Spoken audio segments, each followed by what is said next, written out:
우리는 지난 시간에 사도 베드로가 이방인 고넬료 가정에 초대되어서 그곳에서 모인 사람들에게 복음을 전거한 그 사건을 우리가 살펴보았습니다.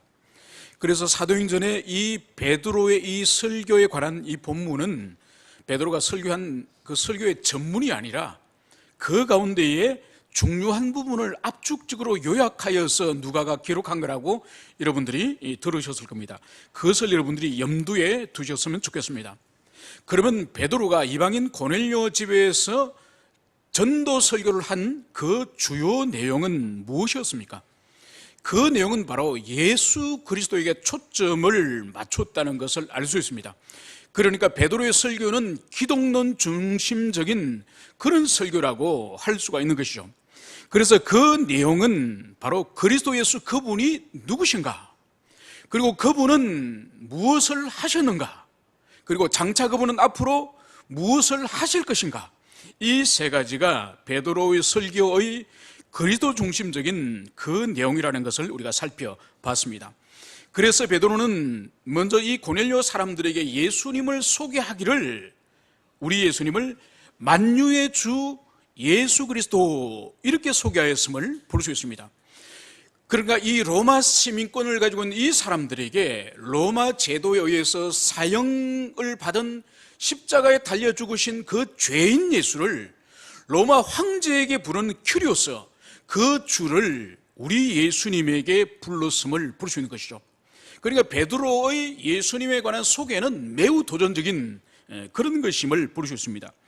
그리고 베드로는 우리 예수님께서 하나님께로부터 성령과 능력을 기름 붓듯 받으시고 두루 다니시면서 모든 선한 일과 귀신에게 눌린 사람을 고치셨다고 주님은 주님의 그 사역을 말씀하셨습니다.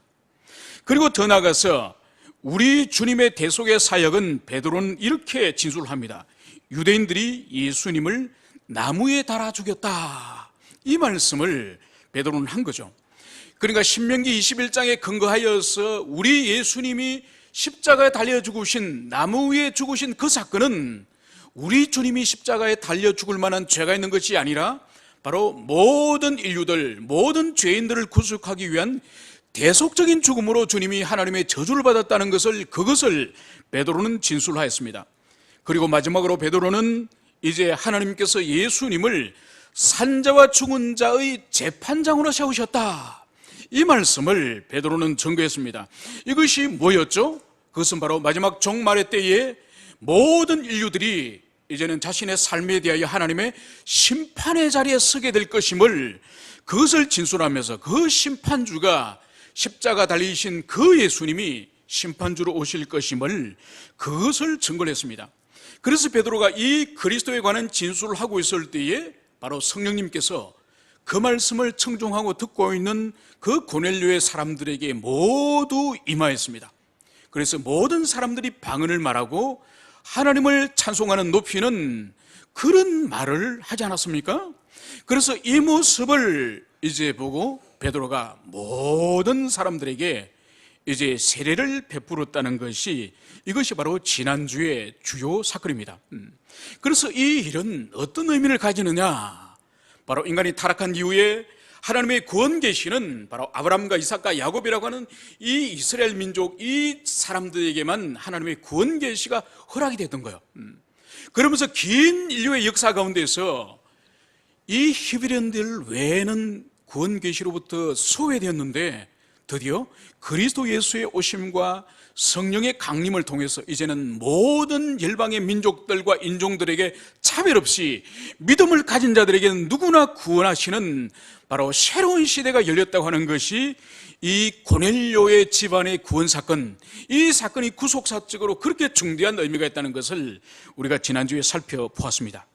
이제 우리는 오늘 본문으로 다시 돌아와서 오늘 사도 베드로가 이방인 고넬료 집으로 초청을 받아서 그곳에서 복음을 전하였고, 또 그 사람들이 모두 주님을 영접하였고, 그리고 성령을 받았다고 하는 이 사건이 바로 초대교회의 초미의 관심사가 되었다는 것을 우리는 알 수 있습니다. 삽시간에 온 유대에 있는 교회에 사도 베드로의 이 복음 전도 사역이 온 유대에 다 퍼졌다는 것을 볼 수 있는 것이죠. 그래서 누가는 11장 1절에서 이렇게 진술을 하고 있습니다. 유대에 있는 사도들과 형제들이 이방인들도 하나님의 말씀을 받았다 함을 들었다.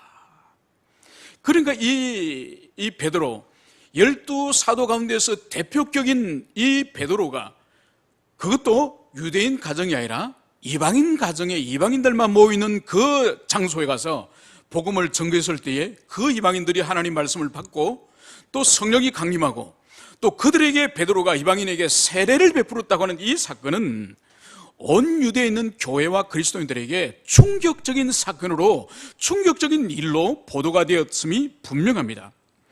그런데 누가는 이 문제를, 베드로가 이방인들에게 복음을 전가한 이 문제를 이제 예루살렘에 올라갔을 때에 이 문제에 대해서 이 유대인들이 어떻게 반응을 했는지 오늘 2절과 3절은 이렇게 기록을 하고 있습니다.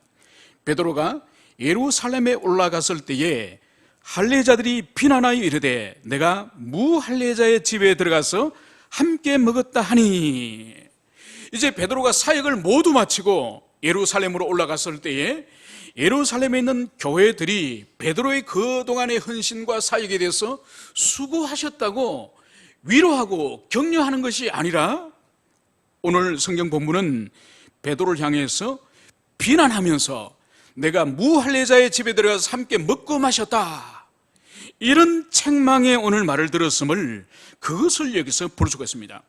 여러분, 누가는 베드로를 비난하는 사람을 할례자라고 말씀을 하고 있습니다.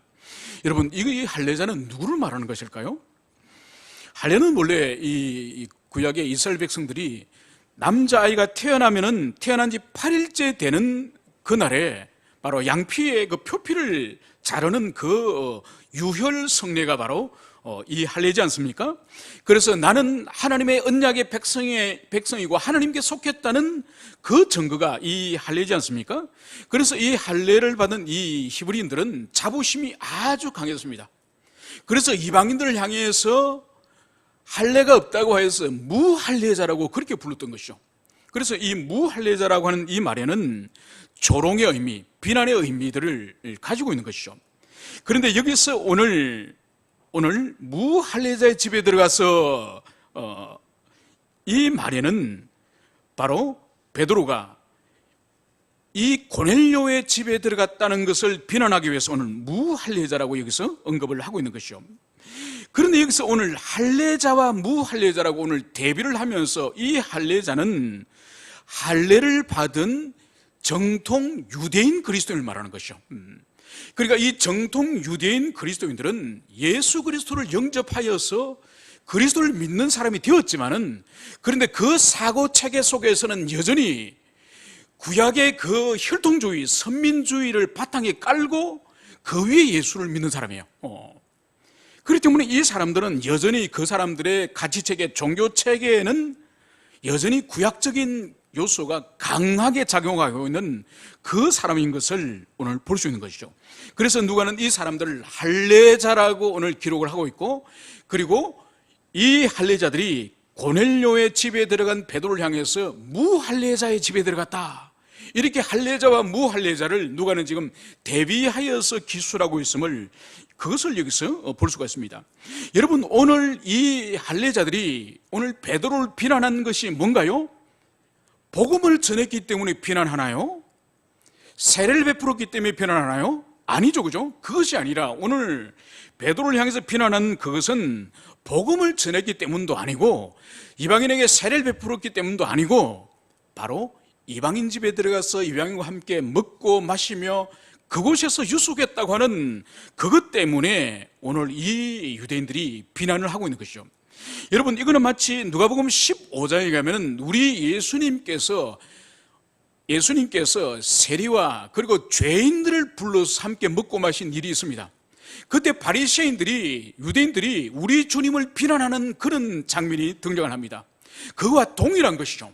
그러니까 유대인들이 이방인들과 함께 먹고 마실 수 없고, 같은 또 유대인이라 할지라도 부정한 자, 즉 세리라든지 창기라든지 죄인이라든지 이런 사람들은 함께 먹고 마실 수 없는 것이죠.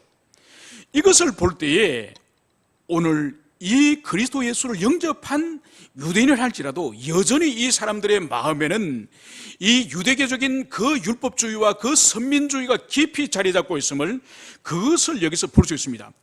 그래서 이 정통 유대인들의 이 눈으로 볼 때는 이 베드로가 아무리 존경받는 대사도 베드로 할지라도 결코 이방인들과 함께 먹고 마시는 이것을 받아들일 수가 없는 것이죠.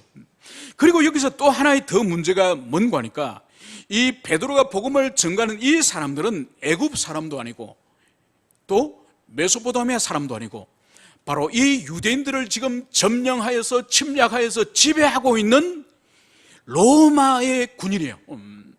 이것이 더 문제인 것이에요. 그래서 이 고넬료의 가정 사람들은 종교적으로 부정한 사람일 뿐만 아니라 더 나아가서 정치적으로 자기 민족을 억압하는 자기 민족의 원수들과 이 베드로가 먹고 마시는 데 있다는 거예요. 그렇기 때문에 이 베드로의 오늘 이 사건은 베드로 자신이 위험할 뿐만 아니라 더 나아가서 초대교회 전체가 유대 공동체 안에서 매우 위험한 위치에 있음을, 그것을 볼 수 있는 것이죠. 여러분, 선교 역사에서 보면은 이 선교사와 이 선교하는 이 종교가 그 토착 그 민족과의 좋은 관계를 맺느냐 아니면 좋지 않은 관계를 맺느냐에 따라서 선교에 큰 어려움이 올 수도 있고, 또 선교에 마치 순풍을 다는 듯한 그런 일이 있을 수 있습니다. 예컨대 우리 개신교는 1883년도 그때 그러니까 가톨릭에 비해서 약간 100년 정도 늦게 들어오게 됩니다. 그때 어떤 일이, 이 선교사가 들어온 후에 어떤 일이 일어나는가 하니까 그때 갑심정변이 일어납니다. 갑심정변이 일어나서 그 당시에 우정국을 오픈하는 그 행사 때에 고관 대작들을 거기서 이제 사람들을 죽이고 정권을 3일 천하를 한 거죠. 그때 민씨 집안 사람들이 그 행사에 참석했다가 칼에 맞아서 죽은 사람들, 또 부상을 당한 사람들이 많았습니다. 그래서 그 당시 조선의 의술로는 창상이라든지 이런 것을 치료할 수가 없는 것이죠. 그때의 선교사들이 의사들이 많았죠. 그래서 그 사람들이 왕후의 친인척들, 이 민씨들을 치료를 하게 됩니다. 그러면서 왕실로부터 이 기독교, 이 개신교가 큰 후원을 얻고 많은 그런 선교에 도움을 받게 됩니다. 그래서 학교를 설립하는 일, 병원을 설립하는 이 일들을 그냥 고종 황제가 다 허락을 해주는 것이죠. 그러나 거꾸로 가톨릭은 선교 초기에 큰 어려움을 당합니다. 그것이 뭔가 하니까 1801년도 신유박해 때에 신유박해 때 많은 사람들이, 가톨릭 신자들이 죽음을 당합니다. 그 일이 있고 나서 황사영 백서 사건이라는 사건이 있습니다. 이게 뭔가 하니까 이 황사영이라는 사람은 다산 정약용의 조카 사위인데 이 사람이 가톨릭 신자예요. 그런데 신유박해 때 수천 명을 이제 나라에서 죽이니까 이 로마 교황청에 편지를 쓰는 거예요. 지금 조선은 군사가 매우 허술하니 군함을 수백 척을 가지고 군대를 5, 6만을 몰고 와서 조선을 공격하고 조선을 위협하십시오. 그래서 조선에 있는 이 가톨릭 교회, 천주 교회를 보호해 주십시오. 이 편지를 중국을 통해서 로마 가톨릭으로 보내다가 이것이 중간에 적발이 됩니다. 그래서 당국에서 이 편지를, 백서를 읽어보니까 이 조선 백성이 프랑스에 있는 군대를 불러들여가지고 조선 왕실을 위협해달라는 편지를 보낸 거예요. 그래서 엄청나게 많은 사람들이 또 순교를 당할 뿐만 아니라 이 조선, 이 나라 전체에 이 가톨릭은 매우 나쁜 종교다. 자기의 군왕도 모르고 자기 조국도 모르는 그런 종교다. 그래서 가톨릭이 선교 초기에 매우 어려움을 당했습니다. 오늘 여기서 보십시오. 오늘 12사도의 우두머리 격인 베드로가 오늘 자신들을 지배하고 자신들을 침략하고 약탈하고 있는 이 로마의 이 백부장 가정에 가서 함께 먹고 마신 거예요. 이것은 이 베드로가 민족 반역자일 뿐만 아니라 베드로를 중심으로 한 이 기독교회가 바로 로마 당국과 합작하여서 유대인들을 박해하는 그런 민족 반역적인 종교가 될 수 있는 거예요. 그렇기 때문에 이 유대인 그리스도인들은 베드로가 이 고넬료 집안에 들어갔던 이 문제를 매우 민감하게 이 문제를 다루는 것을 여기서 볼 수가 있습니다. 그러나 오늘 이 경멸하는 이 유대인들, 이들이 왜 유대인들을 경멸하는지 여러분, 그 근거가 도대체 뭘까요? 여러분, 구약의 율법에서 이방인들을 경멸하라고, 배제하라고 하나님께서 말씀하셨을까요? 그렇지 않습니다. 율법에서는 이방인들에 대한 배제나 경멸을 찾아볼 수가 없습니다. 오히려 구약 성경에서 면면이 흐르는 것은 구약의 이스라엘 백성들의 그 민족 공동체는 야곱의 12아들을 중심으로 한 혈통 중심적인 폐쇄 공동체가 아니에요. 오히려 폐쇄 공동체가 아니라 열려져 있는 열린 공동체라는 그것을 우리는 알 수 있습니다. 그것을 우리가 어떻게 알 수 있느냐? 바로 출애굽의 그 시기에, 그리고 가나안 정복의 전쟁 그 시기에 바로 대표적인 지도자였던 한 사람인 갈렙, 유다 지파의 대표였던 그 갈렙은 가나안 원주민의 후손이에요. 야곱의 후손이 아니에요. 그 사람은. 그럼에도 불구하고 유다 지파의 지도자가 되어서 가나안 정탐의 그 사건에도 유다 지파를 대표하여 들어가지 않았습니까? 그리고 우리가 알다시피 구약 성경에서 여인 가운데서 그리스도 예수의 조상되었던 특별한 여인들, 그 사람들이 누군가요? 바로 다말, 베레스와 세라를 낳았던 그 다말, 그리고 여리고성의 기생 라합, 그리고 그 기생 라합의 며느리 되는 보아스와 결혼한 여인 룻. 여러분, 이 여인들은 다 우리 예수님의 혈통의 조상들이고 할머니지만은 이 사람들은 이방인들이었어요. 여러분, 이것을 볼 때에 이 이방인들을 하나님께서 배제하거나 이방인들을 소외시키지 않았음을 볼 수 있습니다. 그러면 이방인들에 대한 이 유대인들, 이 사람들이 철저하게 배제한 것은 도대체 언제부터냐? 이것은 중간시대 때 이 바리새인들, 이 유대인들, 장로들의 유전으로, 장로들의 전통으로 만들어진 것이에요. 그러니까 이들이 이방인들을 배제하고 경멸하고 정오하는 이것은 원래 하나님의 계시가 아닌 이 바리새인들과 유대인들이 사람이 만든 전통의 근거라는 그것을 우리는 기억을 해야 될 것입니다. 이제 우리가 살펴볼 것은 이제 이 베드로를 비난할 때에 이 상황 가운데에 베드로의 태도를 우리가 주목해 볼 필요가 있습니다. 여러분, 베드로가 어떤 사람입니까? 베드로는 12사도의 대표격이고, 그리고 그는 지금 팔레스타인의 여러 지역을 순회하면서 사역을 하고 왔습니다. 특히 루다에 있는 애니아를 치료하였고, 그리고 요바에 있는 죽은 다비다를 그는 살렸습니다. 그리고 고넬료의 집에 들어가서 이방인들에게 복음을 전가하고 그들에게 세례를 베풀고, 그는 힘에 진한 사역을 하고 지금 예루살렘으로 돌아온 것이죠. 그런데 그를 맞이하는 예루살렘 교회의 성도들은 이 베드로를 격려하고 위로하고 감사하기보다는 오늘 그를 다그치고 있는 이 모습을 우리가 볼 수 있는 것이죠. 여러분, 원래 베드로가 하는 사람이 어떤 사람이에요? 그 사람의 성품이 어떤 사람이에요? 그것을 가장 잘 보여줄 수 있는 것이 바로 뭔가 하니까, 겟세마네 동산에서 우리 주님을 잡으러 왔을 때에 이 군사들이 우리 주님을 포위했을 때에 이 베드로는 어떻게 행동했습니까? 다른 제자와 달리 칼을 끄집어내서 바로 우리 주님을 체포하려고 하는 그 제사장의 종들을 휘두를 때에 말구의 귀를 잘라버렸던 피를 본 사람이에요. 그러니까 이 사람은 혈기와 그리고 또 용기와 이 배짱이 대단한 사람이에요. 그리고 우리 주님이 바닷물 위를 걸어오실 때에 모든 제자들은 배 위에서 두려워하고 있을 때에 이 베드로는 주님, 저도 걷게 하여 주옵소서, 그러면서 모든 제자들이 두려워하고 있을 때에 이 베드로는 바닷물 위를 걸었던 사람이에요.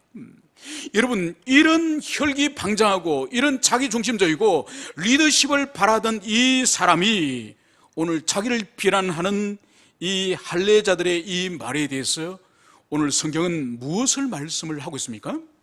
그것은 바로 그들에게 이 일을 차례대로 설명하니, 그러니까 그들이 화를 내고 자기를 향해서 책망할 때에 자기 자신도 함께 분노를 하거나 함께 감히 나에게 너희들이 이렇게 말하지 않고 지금까지 일어났던 일들을 차례차례대로 이 베드로가 설명하는 것을 여기서 보여주는 거예요. 여러분, 여기서 우리가 볼 수 있는 것이 뭔가요? 베드로가 옛날의 베드로가 아니라는 거예요. 그가 주님께서 하늘로 올라가신 이후에 성령을 받고, 그리고 사역에 있어서 맨 앞장서서 이제 사도들과 그 교회를 움직이면서 이제 그에게 하나님의 특별한 은혜가 임하여서 옛날에 혈기방장하고 혈기를 잘 부려서 칼을 함부로 휘두르는 그런 베드로가 아니라는 거예요. 오히려 모욕적인 그런 비난과 그런 책망 앞에서도 일의 선우를 하나씩 설명하는 이런 모습의 베드로로 변화되었음을 여기서 볼 수 있습니다.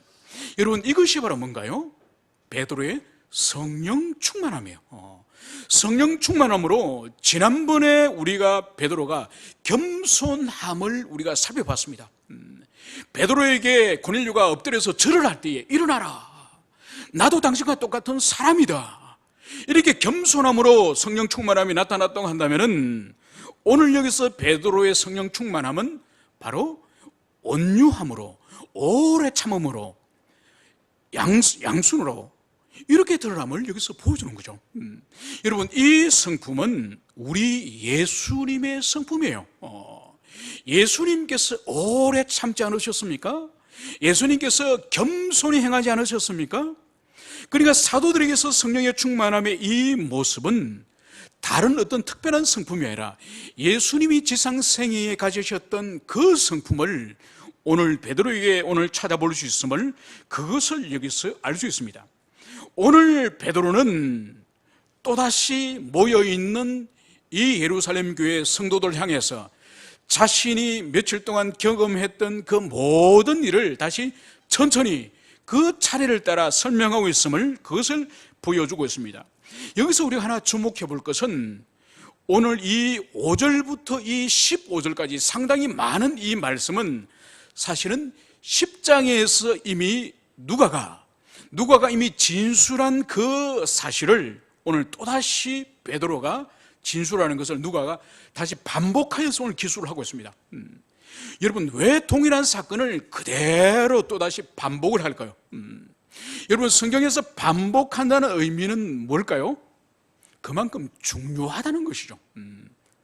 그만큼 중요하니까 또다시 듣고 또다시 우리가 읽고 또다시 이해해야 된다는 그 필요성 때문에 성령께서 10장에서 말씀하신 그 내용을 또다시 11장에서 또다시 오늘 누가가 기록함을, 그것을 우리가 볼 수가 있습니다.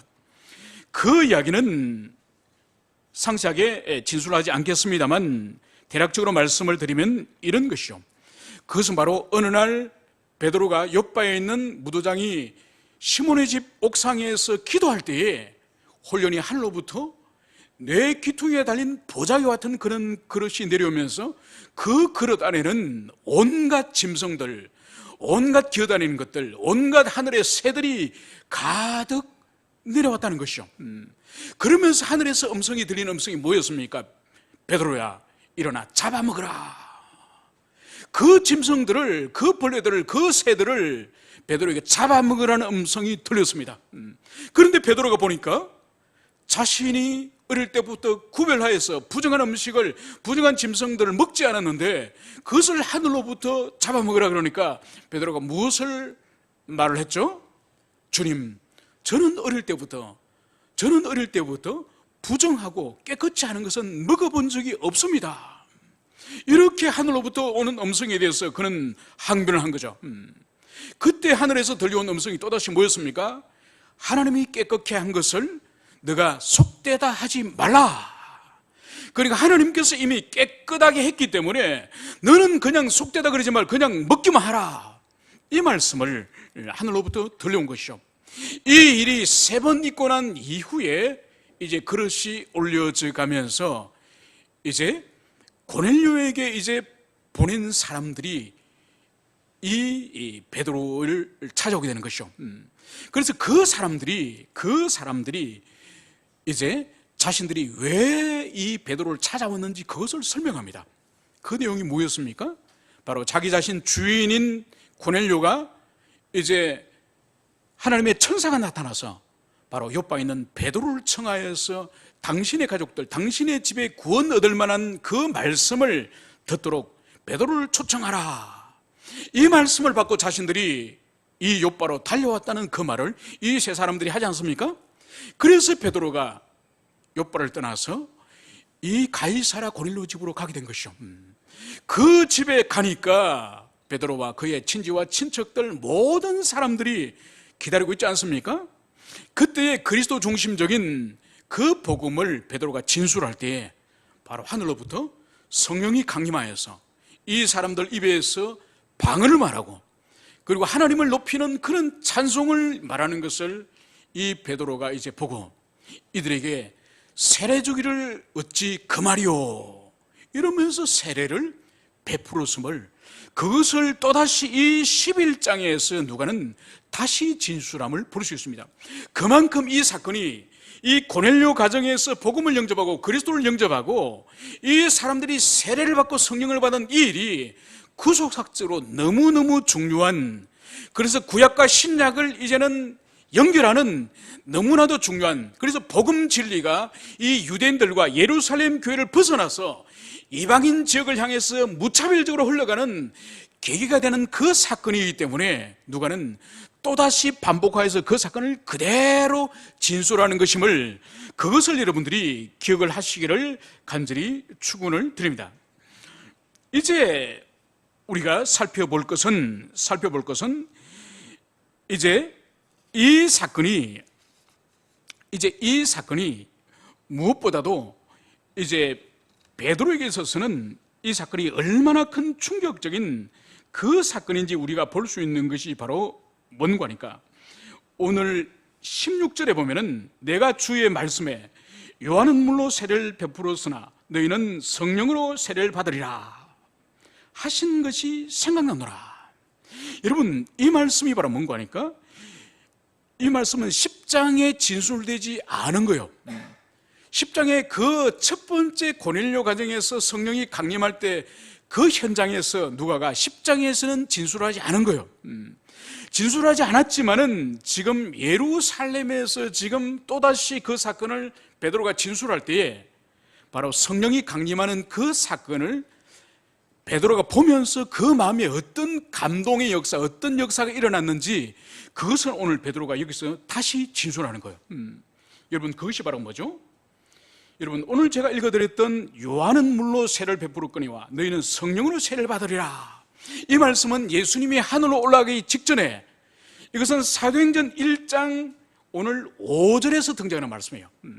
그러니까 예수님이 하늘로 올라가기 직전에 세례 요한은 너희들에게 물로 세례를 베풀었지만은 그러나 장차 너희들은 이제 성령으로 세례를 받을 것이다, 이 말씀을 이 고넬료 가정에 모든 모이는 사람이 성령을 받는 그 모습을 보는 순간, 베드로에게 떠오르는 거예요. 여러분, 이것은 어떤 의미일까요? 고넬료 가정에 성령이 강림하는 이 모습을 보는 순간 이 베드로 머릿속에 예수님이 이제 장차 너희들은 성령을 이제는 세례를 받을 것이다, 이 말씀이 떠오르는 이 의미가 무슨 의미일까요? 여러분, 이것은 요한복음 14장 26절에 가면은 예수님이 제자들에게 장차 성령님이 임하실 때에 일어나는 일들을 주님이 말씀하시면서 무엇을 말씀하시노 하니까, 성령이 이제 임할 때에 바로 내가 너희들에게 가르친 말씀이 생각날 것이다, 이 말씀을 예수님이 하시는 거예요. 그러니까 여러분, 베드로가 고넬료 가정에 이제 성령이 강림하는 걸 보고, 그것을 보고 이제는 이방인들에게 하나님께서 차별 없이 은총을 베풀어 주신다는 걸 깨닫고 세례를 줄 수 있었던 결정적인 원인은 바로 사도행전 1장 5절에서 예수님이 하신 이 말씀, 장차 너희들이 성령으로 이제는 세례를 받을 것이다, 이 말씀을 성령께서 깨닫게 생각나게 하셨기 때문에 바로 이 가정에 베드로가 세례를 베풀 수 있는 거예요. 여러분, 그러므로 성령님께서는 얼마나 완벽하게 당신의 종들에게 이미 우리 주님께서는 마태복음 28장에 세상 끝까지 모든 족속들에게 제자를 삼고 그들에게 세를 베풀고 그들에게 복음을 전가할 것을 말씀하지 않으셨습니까? 이미 제자들에게, 사도들에게 예수님께서는 모든 족속에게 복음을 전가하고 그들에게 세를 베풀라고 말씀하셨습니다. 그런데 제자들은 그것을 까마득하게 잊어버린 것이죠. 그리고 사도행전 1장 8절에서도 주님이 하늘로 올라가시면서 너희들은 땅끝까지 이르러 내 증인이 되리라, 이 말씀을 하셨어요. 그러니까 마태복음 28장도 그렇고 사도행전 1장도 그렇고 이미 주님은 땅끝과 모든 족속들에게 복음을 증거할 사명을 이미 주셨습니다. 그 말씀을 받고도 이 제자들은, 베드로가 고넬료 집에 가서 복음을 전가한 그 일에 이들은 격분하는 것이죠. 예수님의 말씀이 성취되고 이루어졌음에도 불구하고 감사하고 기뻐하기보다는 그 주의 말씀을, 모든 것을 잊어버리고 오히려 베드로가 예수님의 그 말씀을 성취하고 그 말씀을 이루고 그 말씀을 순종했는데도 감사하고 기뻐하기보다는 오히려 베드로를 향해서 진노하고 있는, 질책하고 있는 이 모습을 여기서 볼 수 있는 것이죠. 여러분, 그러므로 그리스도 예수 말씀을 비록 받았고 배웠고 우리가 안다 할지라도 성령님의 역사가 없으면 절대로 우리가 그 말씀에 합당하게 반응할 수가 없는 거예요. 그래서 오늘 여기서도 이 베드로가 바로 세례를 베풀 수 있는 그 일이 바로 이 16절, 내가 주의 말씀에 요한은 물로 세례를 베풀었거니와 너희는 성령으로 세례를 받으려 하신 것이 생각나노라. 성령께서 깨닫게 하시고 생각나게 하셨기 때문에 오늘 이 사역이 가능했음을, 그것을 우리는 기억을 해야 될 것입니다. 여러분, 그리고 우리가 살펴볼 것은 오늘 이 베드로가 진술하는 이 말씀을 우리가 좀 더 살펴볼 필요가 있습니다. 그것이 바로 뭔가 하니까 15절과 17절의 말씀인데, 15절에 베드로는 이렇게 말씀을 하고 있습니다. 성령이 그들에게 임하시기를 처음 우리에게 하신 것과 같이 하는지라. 그러니까 고넬료 가정의 사람들에게 성령이 임하는 그 모습이 바로 처음 우리에게 하신 것과 같이 하는지라. 이 의미가 뭘까요? 그리고 17절 또한 마찬가지입니다. 하나님이 우리가 주 예수 그리스도를 믿을 때 주신 것과 같은 선물을 그들에게 주셨으니. 여러분, 이 15절과 이 17절에는 바로 고넬료 가정에 지금 임한 이 성령의 은혜는, 이것은 우리가 처음 믿을 때에, 우리가 처음 받을 때와 똑같은 것을 주셨습니다. 이 지금 진술을 베드로가 하고 있는 거예요. 여러분, 이것이 무슨 의미일까요?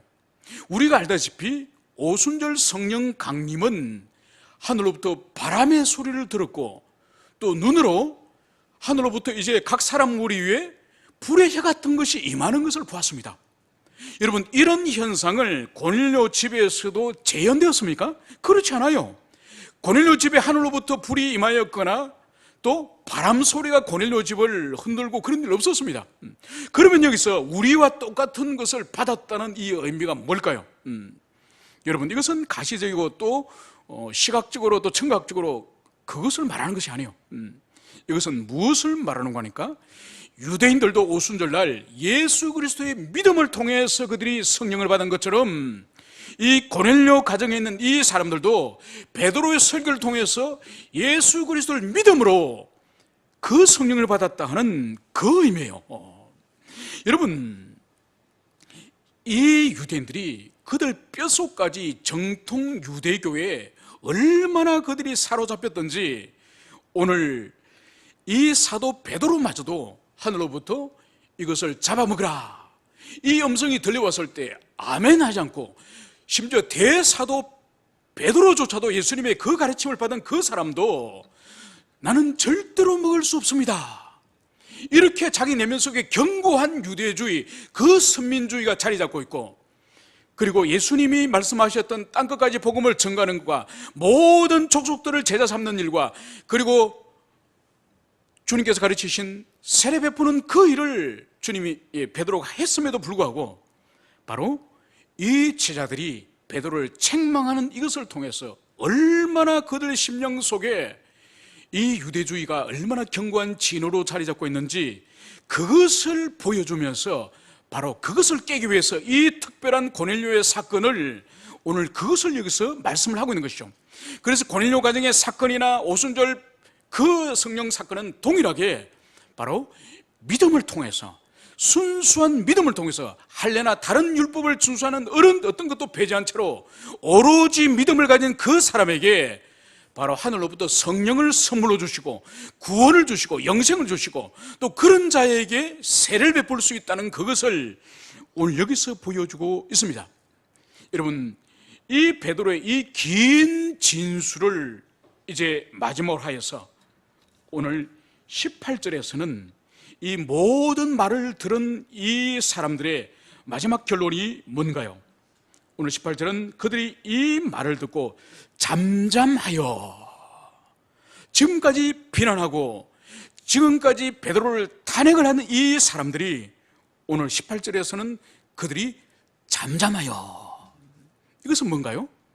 이것은 베드로의 진술과 6명의 그 정인들의 진술을 이제 이 사람들이 듣고 모두 다 이것은 성령님의 주관적인 역사, 그분의 섭리라고 하는 것을 인격적으로 승복하는 그것을 받아들인 그 일임을, 그것을 보여주는 것이 바로 이 말을 듣고 잠잠하여, 이렇게 누가는 진술을 하고 있는 것이죠. 여러분, 이것은 베드로의 말에 설득이 되거나 6명의 정인의 말에 의해서 설득됐다는 뜻이 아니에요. 여러분, 이것은 베드로의 지금 이 변호를, 이 변정을 통해서 그 배후에는, 이 말을 듣고 있는 이 사람들의 배후에는 성령님이 역사하신 거죠.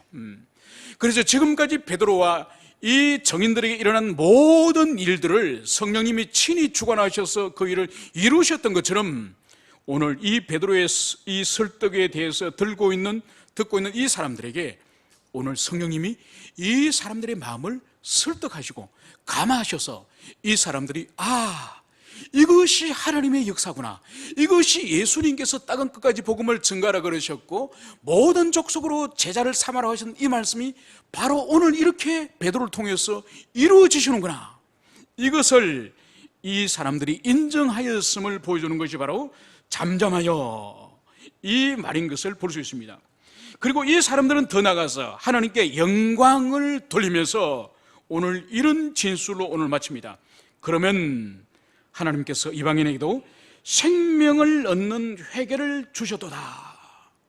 여러분, 이것을 시인하기까지 지금까지 베드로를 비난하고 책망하던 이 사람들이 입을 벌려서 하나님께서 이방인에게도 생명을 얻는 회개를 주셨도다, 이것을 이 사람들은 시인을 하는 것이죠.